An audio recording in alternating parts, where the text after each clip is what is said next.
Hello, this is Dr. Scott Irwin, Chief of Psychiatry and Psychosocial Services at San Diego Hospice and the Institute for Palliative Medicine.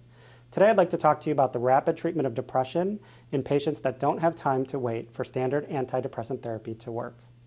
Depression is not a normal part of end of life. Only 15% of patients in hospice and palliative care settings have major depressive episodes. These episodes are treatable, and if we don't treat them, then it causes a tremendous amount of suffering, not only for the patient, but for the families as well. The way we treat these is with psychostimulants. We often use methylphenidate, and we'll start with somebody giving them 5 milligrams in the morning. If in an hour they haven't had any effects that they don't like, we'll give them another dose 4 hours later. As long as we are continuing to get benefit and no side effect, we'll continue to increase the dose. So the next day we might go to 10 milligrams and 10 milligrams, the day after that 15 and 15. We rarely see doses being effective over 20 milligrams twice a day.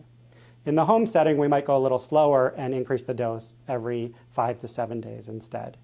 We see very little side effects, we don't see tolerance, and you might actually get some adjunct analgesia as well.